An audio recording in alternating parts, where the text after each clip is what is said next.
Sa iba pang balita, dismayado ang ilang mambabatas sa naiulat na alok na bayad sa ilang distrito kapalit ng pirma para sa petisyon sa Charter Change o CHA-CHA. Mayroon umanong direktiba sa ilang syudad na magkaroon ng 20,000 pirma hanggang weekend kapalit ng 20 milyong pisong ayuda mula sa gobyerno. Ayon kay Senator Amy Marcos, batay sa kanyang impormasyon, sinasabing inalok ang ilang distrito sa iba't ibang rehiyon ng pondo para sa ilang programa ng gobyerno kapag nakakuha ng sapat na pirma para sa People's Initiative na layong amyendahan ng saligang batas. Nakasad sa konstitusyon na maaring magpanukala ang taong bayan ng amyenda sa saligang batas sa pamamagitan ng isang petisyon ng hindi bababa sa 12% ng registered voters sa bansa. At dapat kada distrito hindi bababa sa 3% ng registered voters dito ang lalagda. At sa nilalaman ng umano'y petisyon, magkasamang boboto ang Senado at Kamara para sa CHA-CHA. Pakinggan natin ang pahayag ni Presidential Sister and Senator Amy Marcos. Pinagutusan ang napakaraming bagong halal ng mga barangay kapitan na mag-produce ng mga lagda na 20,000 by weekend para sila mabigyan nitong sinasabing DSWD, DOH at DOLE na mga goodies. Hindi ko alam. I clearly somebody na may talagang hawak dyan sa budget, ano? So we know that the power of the purse rests with Congress. So baka yung may access talaga at some semblance of suasion and control over the funds. Samantala, ayon kay Senate Minority Leader Aquilino Coco Pimentel, kung mapatutunayang pera ng gobyernong ginamit para rito, maaaring kasuhan ng paglabag sa Anti-Graft and Graft Practices Act ang nasa likod ng panunuhol at ano pa man ang pinagmulaan ng salapi. Git ng senador, hindi ito tunay na People's Initiative dahil pera at hindi taong bayan na nagtulak sa petisyon at hindi ito kinikilala ng konstitusyon. Ay nagpapasalamat din tayo sa maagang pagposisyon at pagkondina o pagtatakwil ni Senator Amy Marcos at Senator Jinggoy Estrada sa maanomalya at iskandalusong... Senator Jinggoy and Senator JV also?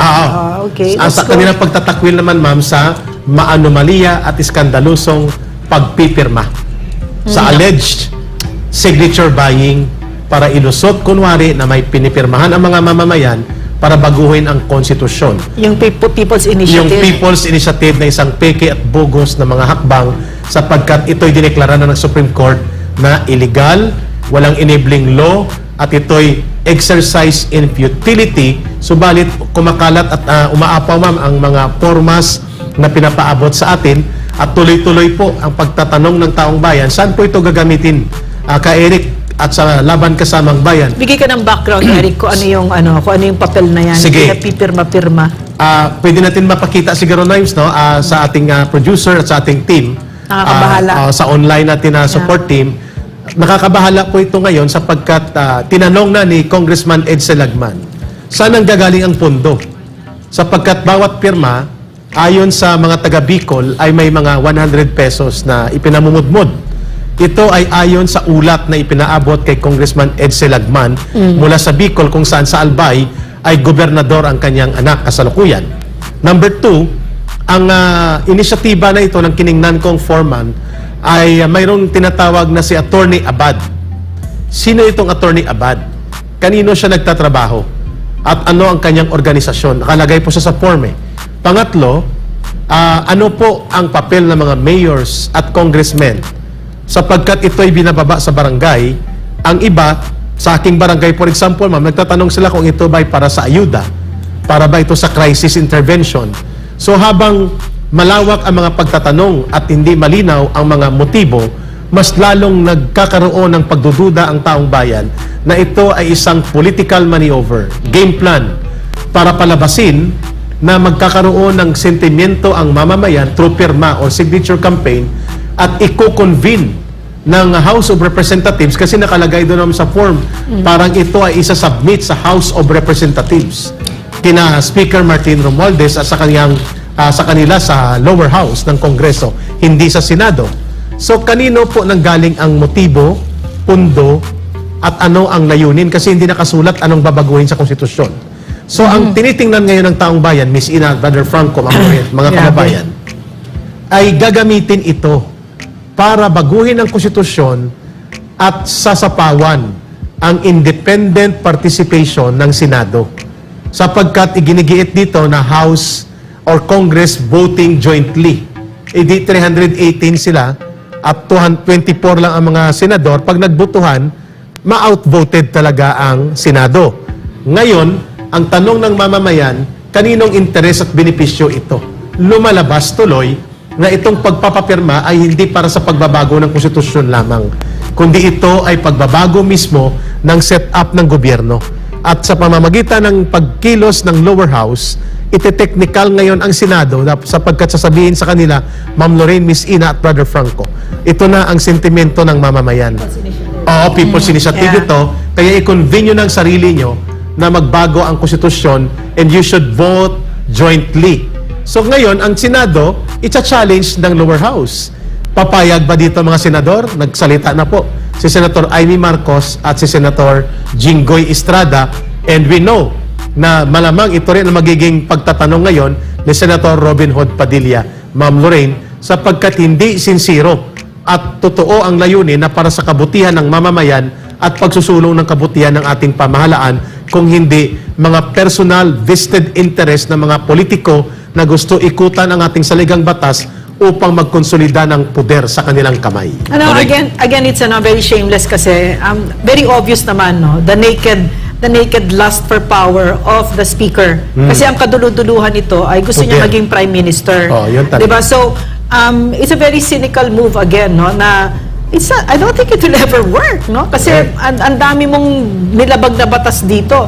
It's not even a people's initiative, No. it's a congressional initiative, no? Na hindi yan ang nagpupush kasi dito yung mga kongresista, which hindi yan papayagan ng ating batas, no? Correct. So, I don't know, parang for me, what is happening to this country, Grabe. now what is happening to parang hindi na talaga uso delikadesa at prinsipyo dito, talagang garapalan, no? So yun yung why I don't think that this will work, because the Filipino people have matured, and I have great faith in our institutions, the Supreme Court, the Senate, Yes. and most of all to the Filipino people. Hindi nila And- panunusutin ito. Yeah, and sadly enough, I don't have that much faith in Congress right now. Yes. Frank, kung may Correct. balita ka dyan.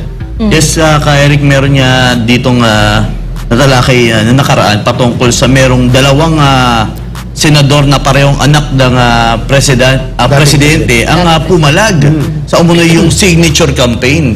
Ito panoorin natin dahil meron tayong video patungkol sa ganitong talakayan. Sige.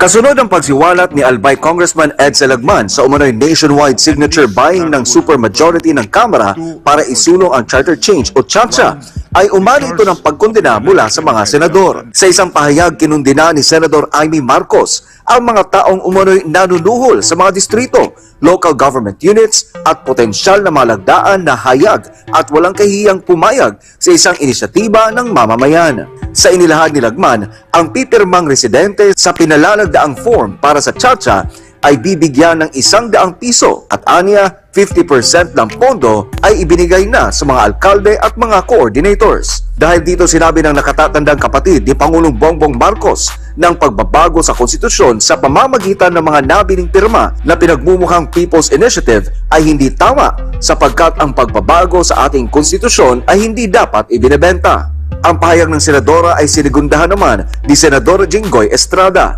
Sinabi ni Jinggoy na dapat imbestigahan ang sinumang nasa likod ng nasabing nationwide campaign. Git niya, iligal ang pag-solicit ng pirma kapalit ng 100 piso para isulong ang charter change.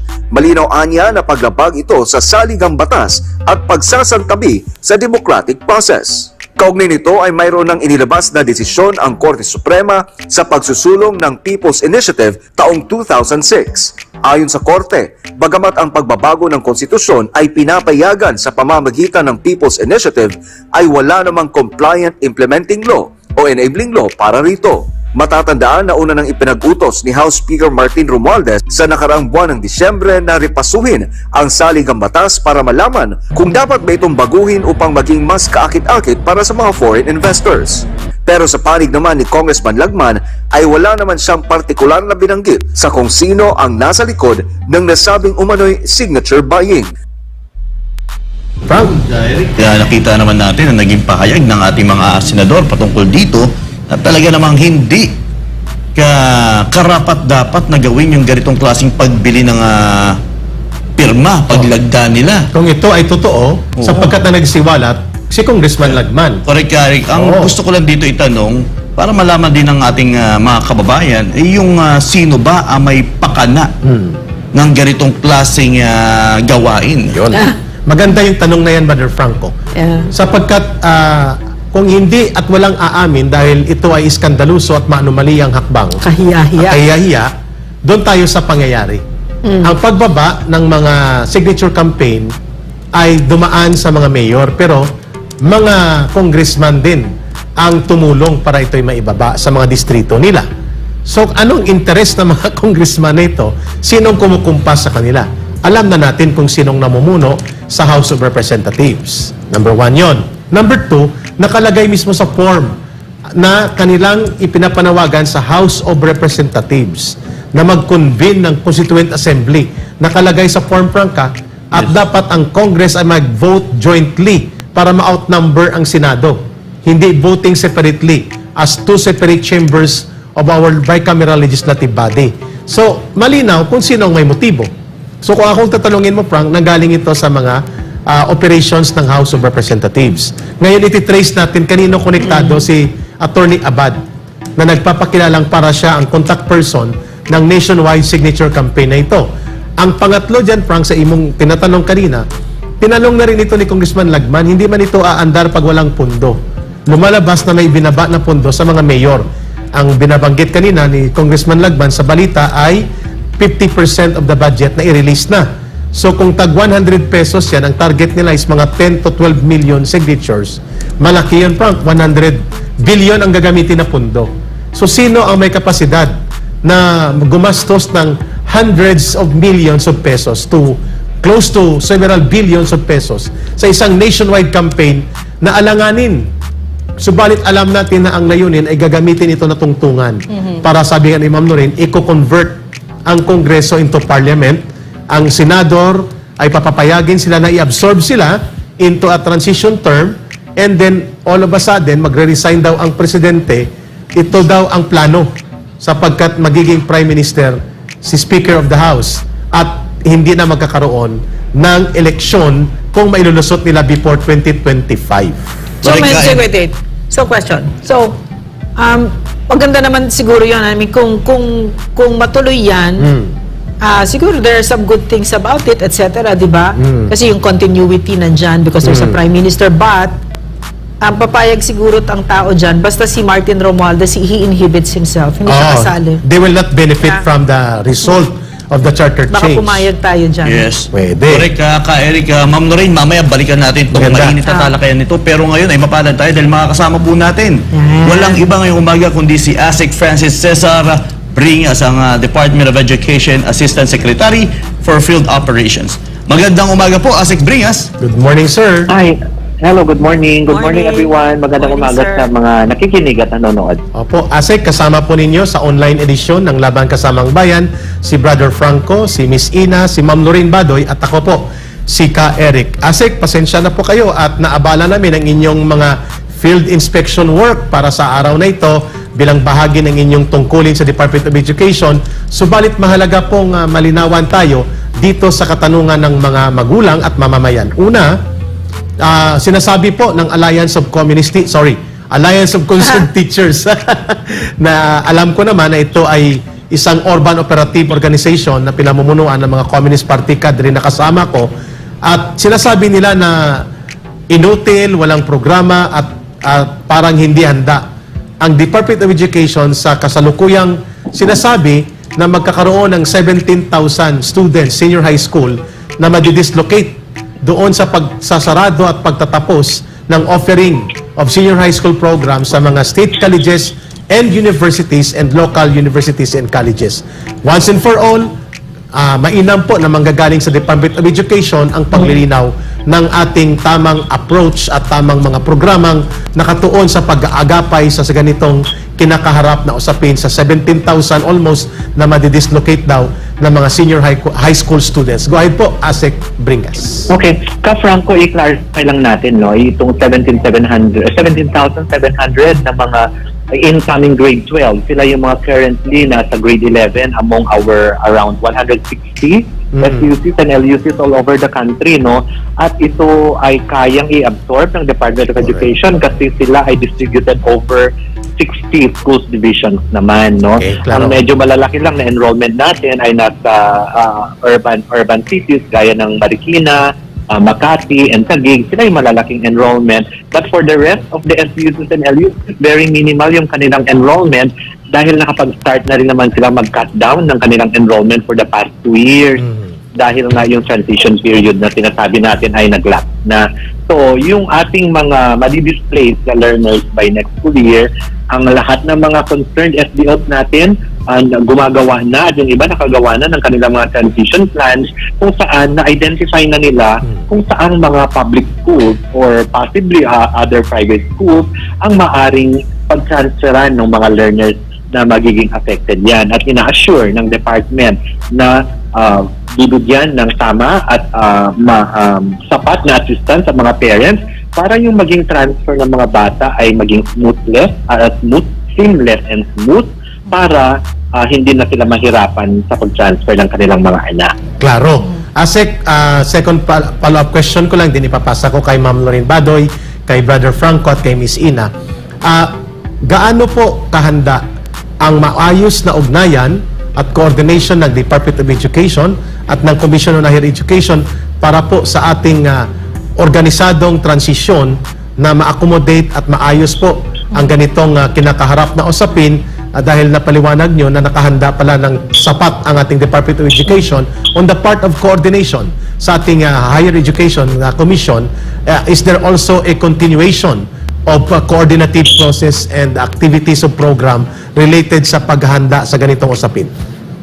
Yes, Johnny, definitely meron, no? In fact, yesterday nakapag-issue na tayo ng directive sa ating mga regional offices and schools division offices para directly mag-coordinate na sila dun sa mga SUCs and LUCs para maging synchronized yung effort ng dalawang departments or dalawang agencies para sa smooth transition ng mga transfer ng mga bata. At sa levels naman po ng ating secretary at ng chair ng Commission on Higher Education, magkakaroon talaga yan ng pag-uusap para din ma-sort out kung ano talaga yung mekanismo para mas magiging maayos yung pag-transfer ng ating mga mag-aaral. Alam naman natin na yung directive talaga ng CHED ay matagal nang na-issue yan, ni-reiterate lang nila noong December, at alam ng both agencies na magkakaroon talaga ng ganitong situation. Ayun, malinaw po ang mga sagot na inahayag ni Asek Bringas. Ma'am Lorraine, your interaction. Asek, first of all, congratulations to you and the DepEd team headed by the Vice President, no, the most trusted government agency in the country right now, no. So which is really wonderful news for us who really love our children and who really wish na ang ating educational system will really level up, no? And we're seeing that this is happening, which is why nga highly trusted ang DepEd ngayon. If you don't mind, kasi ang CPP, NPA, NDF talagang ginawa nilang recruitment ground sa ating mga eskwela as early as junior high school, maybe even earlier, no? So tuloy-tuloy yung pagbabatikos nila sa DepEd. But I would like the Filipino people to hear what it is the DepEd is doing right now. Let's say the top 3 na priorities and trusts para magpakilala tayo sa taong bayan even further kung ano yung direction at ano yung top concerns ng DepEd.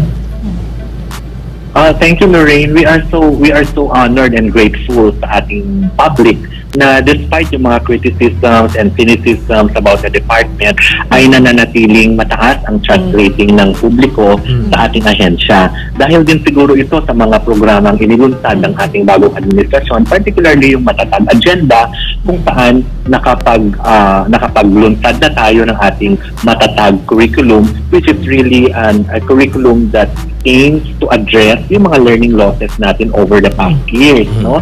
At nakikita natin na maganda yung direksyon na isinet sa atin ng matatag agenda. Dahil itong matatag agenda, it will cover all aspects of the educational system, particularly in the public educational system, at na-include na rin dito ang ating mga private educational institutions. So, siguro kaya mataas ang trust rating ng ating publiko ay dahil nakikita nila that these programs are really working. Itong mga programang ito ay lahat nakatuon sa mandato ng Department of Education. Ayun.